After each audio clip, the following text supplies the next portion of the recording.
Voici l'évangile de Noël. C'est dans l'évangile selon Luc, au chapitre 2.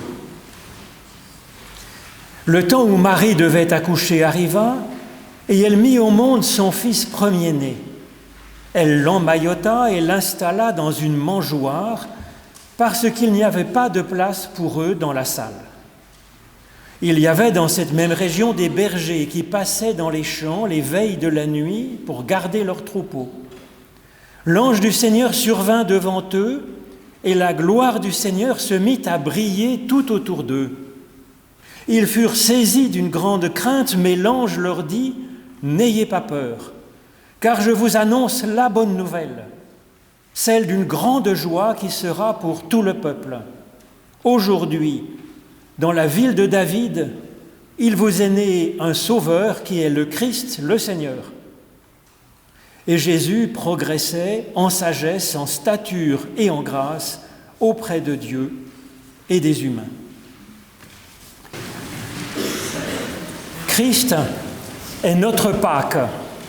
C'est le cri de l'apôtre Paul, et cela nous dit, cela parle de ce que Dieu nous apporte à nous dans nos vies. Et cela met en regard nos deux grandes fêtes chrétiennes, Noël et Pâques.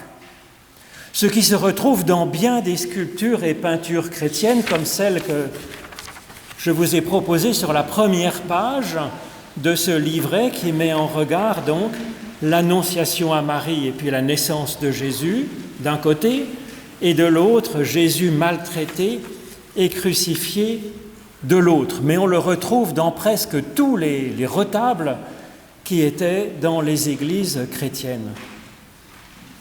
Alors c'est une façon très spirituelle et profonde de comprendre ce que le Christ nous apporte concrètement dans notre vie, que nous propose l'apôtre Paul avec ce cri qui dit que Jésus est notre Pâque.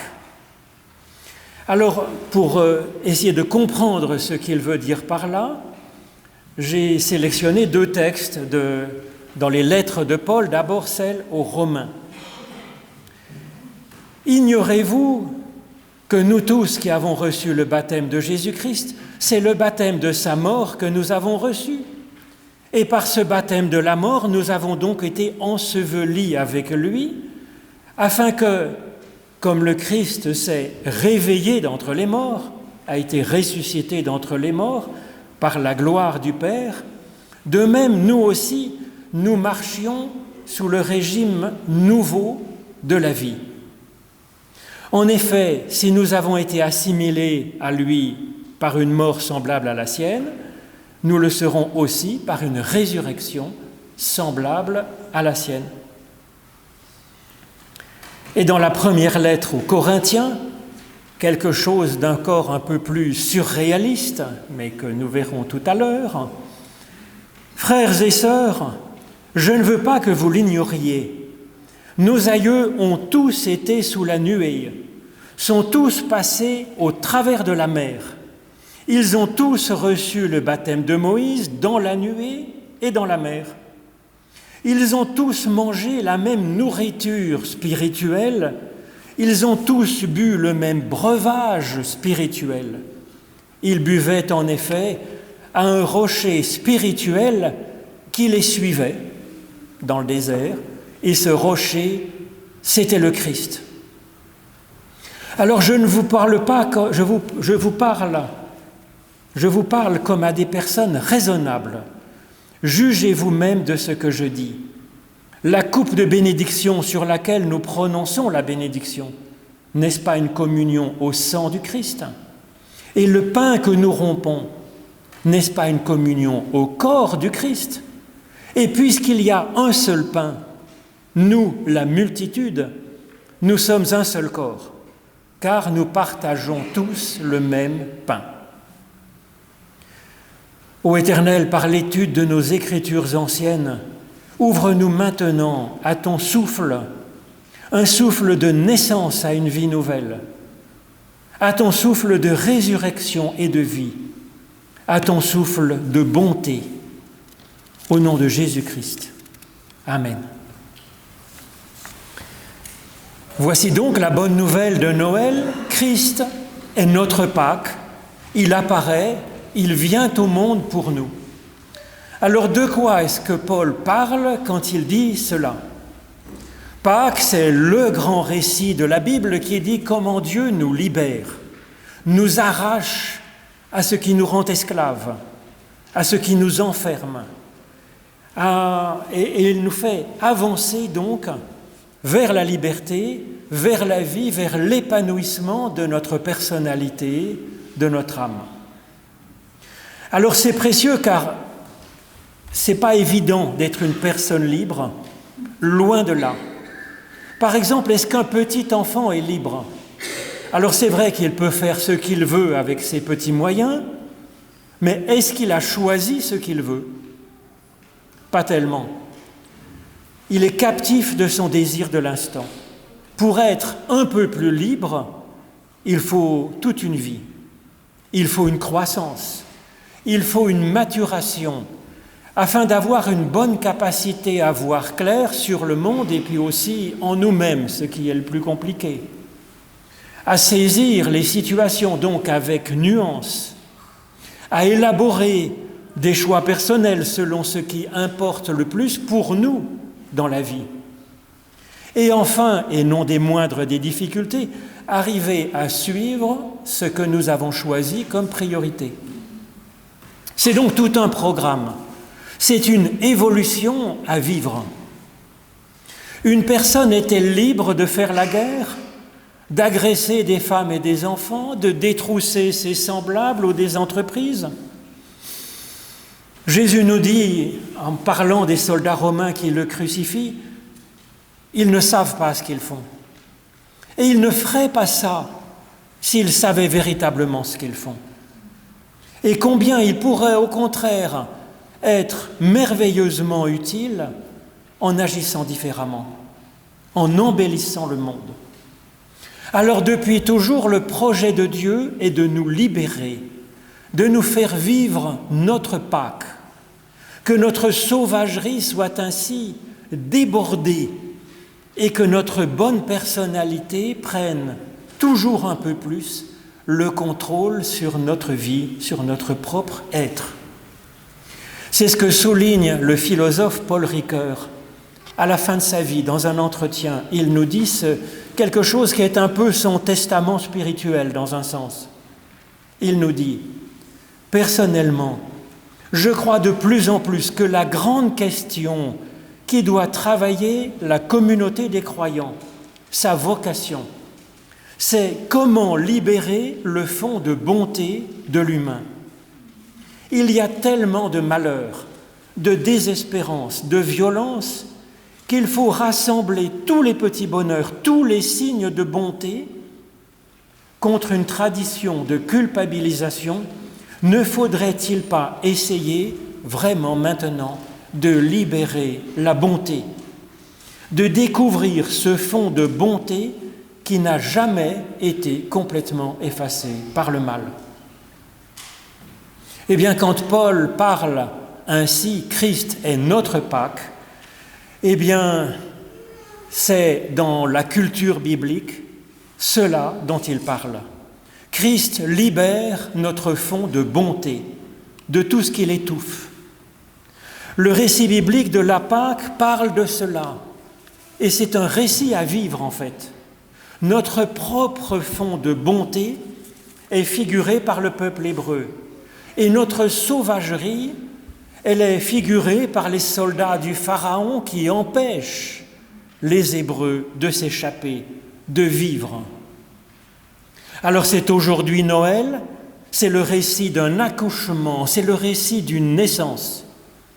Eh bien le récit de la Pâque, dans le livre de l'Exode, commence en quelque sorte par un accouchement, dans un jaillissement à travers l'eau. Les Hébreux étaient captifs. Dieu leur permet d'échapper à travers la mer Rouge. C'est comme une naissance à travers l'eau, un tri en nous-mêmes pour sauver ce qui est vivant de la sauvagerie des Égyptiens. Il y a donc quelque chose d'une mort et d'une naissance dans ce passage. Naissance de notre fond de bonté qui existait comme en gestation avant, mais qui maintenant peut jaillir dans le monde et être libre. Et puis mort de ce qui retenait notre bonté captive.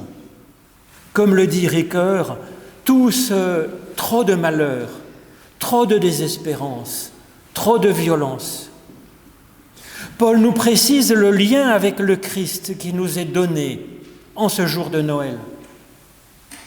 Cette Pâque est comme une plongée dans la vie du Christ, dans sa mort et dans sa résurrection.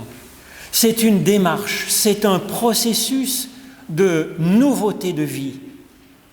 Et donc voilà ce qui nous est offert par Dieu en Christ. Voilà ce que nous célébrons à Noël et à Pâques. Alors tout ça, ça semble abstrait, de la théologie spéculative. Mais non, c'est concret. Et c'est ce qu'essaye d'expliquer l'apôtre Paul avec ces mots, comment vivre ce processus de libération, de naissance. Paul parle de baptêmes qui sont essentiels pour vivre le processus dont il est question. Alors c'est un peu étrange parce qu'on sait que Paul, en fait, ne baptisait en général personne. Et d'ailleurs, Jésus non plus ne baptisait pas. Ce n'est donc pas une question de rite dont il parle, sinon ils auraient baptisé tout le monde. Mais le verbe baptisein en grec veut dire simplement plonger dans du liquide, comme on plonge le pain dans le fromage fondu. Baptiser en Christ, c'est plonger dans le Christ, pour nous en imbiber finalement. C'est ça l'essentiel que Paul souligne. Et il y a bien des façons de se plonger dans le Christ. C'est une opération de chaque jour, ce n'est pas une chose qu'on fait une seule fois au début de sa vie, puis c'est bon pour le reste. C'est un travail intellectuel en nous interrogeant, en nous questionnant sur ce qu'il a enseigné. C'est une démarche spirituelle en priant ce Dieu de bonté qu'il nous révèle enfin. C'est s'inspirer de la façon d'être de Jésus, de son authenticité, de sa liberté. Il ne s'agit pas d'être une photocopie de Jésus, mais d'avoir notre propre authenticité, liberté, de parole, d'action, en fonction de notre bon fond, de notre vocation de l'instant. Peut-être avoir aussi sa générosité, parfois un peu rugueuse, cherchant à libérer chacun. Paul parle d'une autre plongée pour expliquer à ces personnes pétries de culture biblique ce dont il est question. Le lien avec la Pâque, ce grand récit de libération, cette épopée de Moïse. Et donc parle de se plonger, d'être baptisé en Moïse. Et cela afin de nous aider à comprendre ce processus de libération de notre fond de bonté personnelle. Alors il y a 4 choses, nous dit l'apôtre Paul, dans un récit avec des jeux d'images quand même un peu paradoxal. Donc il y a une plongée dans la nuée, il y a une plongée dans la mer. Il s'agit de manger le même aliment spirituel et de boire le même breuvage spirituel. Alors c'est un programme. Le premier donc, une plongée dans la nuée. Alors si vous avez lu le livre de l'Exode, mais peut-être que pendant les vacances, vous avez le temps de lire ce récit, cette épopée célèbre, eh bien la nuée dont parle Paul, c'est ce qu'on appelle en français courant la Shekinah, Shrina en hébreu. C'est la présence concrète et sensible de Dieu. Ce n'est pas le Dieu au plus haut des cieux, non, c'est le Dieu avec nous. C'est le moteur de l'avancée des Hébreux dans leur libération à travers la mer, à travers les fleuves et les déserts. La nuée ou la Shekinah, c'est une figure très féminine de Dieu. C'est un Dieu qui nous accouche, un Dieu qui nous porte dans ses bras, qui nous allaite, qui nous couvre pour nous protéger, exactement comme Marie pour Jésus dans l'évangile de Noël que nous avons entendu. Cette Shekinah est l'exact inverse d'un Dieu guerrier, d'un Dieu supérieur, surplombant, d'un Dieu terrible, d'un Dieu juge et tout-puissant. Non, c'est un Dieu de tendresse. Se plonger dans la Shekinah, c'est choisir d'entrer dans la confiance en ce Dieu qu'a manifesté Jésus-Christ. Méditer ce Dieu dont nous parle, que nous révèle Jésus-Christ. Et puis c'est travailler dans la prière ce sentiment alors d'être en paix, d'être gardé précieusement, d'être en sécurité comme un bébé dans les bras de sa mère qui l'allaite. Ce Dieu dont parle, ce Dieu-là, de la Shekinah, de la nuée, il nous parle comme à Moïse, face à face, ou plutôt cœur à cœur, parce que c'est au-delà des mots. Voilà la plongée dans la nuée. Ensuite, une plongée dans la mer. Peut-être parce que nous avons cette sécurité ressentie auprès de ce Dieu de bonté infinie. Nous pouvons alors avoir assez confiance pour discerner en vérité nos bons côtés et puis nos côtés souffrants, angoissés, voire pénibles. C'est alors que commence ce soin de Dieu pour libérer notre fond de bonté du trop de malheur, trop de désespérance, trop de violence qui peut être alors réduit, écrasé. Voilà la plongée dans la mer, comme un soin de Dieu, un tri, une purification. Ensuite, il y a manger le même aliment spirituel. Après cette naissance et ce soin vient l'alimentation. C'est normal pour un enfant, il a besoin d'être nourri pour grandir. Et donc un aliment qui est le corps du Christ, nous dit Paul. Aliment spirituel, nous dit-il, répète-t-il, et non matériel, bien sûr. On ne va pas manger un morceau de protéines issues du corps de Jésus. Donc le manger le Christ, c'est prendre sa personne, ses paroles, ses actes. C'est s'interroger, c'est les mâcher, les déconstruire, les digérer, afin de mieux les incorporer à notre être, à notre vie. Ce que Dieu nous donne pour libérer notre fond de bonté, c'est donc la grâce de pouvoir nous questionner, de nous poser toutes les questions. Effectivement, les paroles de Jésus, elles sont dérangeantes, ils poussent souvent le bouchon trop loin. Il y a ces paraboles qui sont toujours étranges, ces gestes qui ne peuvent être abordés qu'en se posant effectivement 1000 questions. Cet aliment spirituel qu'est le corps du Christ nous rappelle bien sûr le sacrement de communion auquel nous allons être invités. Mais ce rite n'est qu'un moyen pour nous aider à nous saisir de l'essentiel que nous avons en Christ, comme une nourriture spirituelle. C'est à nous ensuite de nous l'approprier, de nous en nourrir, de l'assimiler. L'essentiel, c'est dans notre mentalité, bien sûr, dans le « oui, je le veux » qu'évoque ce geste de prendre le pain, de prendre la coupe. L'essentiel, c'est dans le « me voici » en réponse à l'amour de Dieu qui nous attend, qui nous espère. Alors ce « oui » à Dieu, c'est un geste très individuel, très personnel, très intime. C'est pourquoi il est utile que Paul insiste sur le fait que nous avons une même nourriture, un seul Christ, un seul pain spirituel. Car alors, en choisissant très individuellement, très personnellement le Christ comme nourriture spirituelle, si nous avons un seul pain, un seul Christ, ça a pour conséquence heureuse de nous rassembler en un seul corps, dont chacun est un précieux membre. Alors après la nourriture, il faut boire un petit coup. Boire le même breuvage spirituel, nous dit l'apôtre Paul.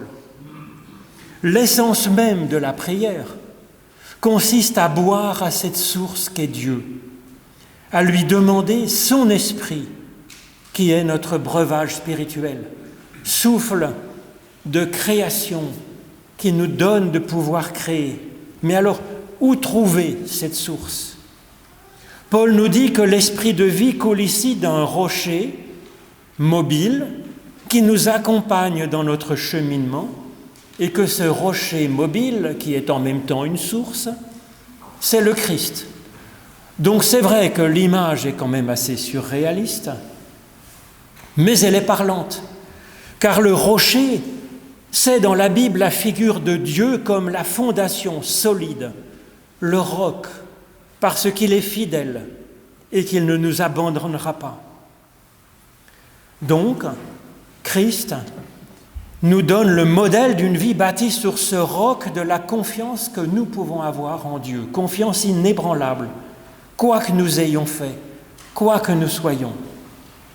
Et puis la source jaillissante de l'Esprit de Dieu, de sa parole, elle jaillit de ce rocher, de cette confiance, de cette grâce de Dieu. Mais ce rocher n'est pas un roc immobile, c'est un cheminement. Et cela nous invite à être dans un cheminement permanent. Effectivement, Christ est cheminement. Vivre, c'est évoluer. Être fidèle et vrai, c'est évoluer. Aimer, c'est évoluer aussi en fonction de ceux qui nous sont donnés à aimer. Ne pas baisser les bras, c'est aimer, c'est avancer encore. Et donc c'est à ce rocher mobile que nous buvons de larges goulées d'Esprit Saint, et c'est tout à fait pétillant. Amen.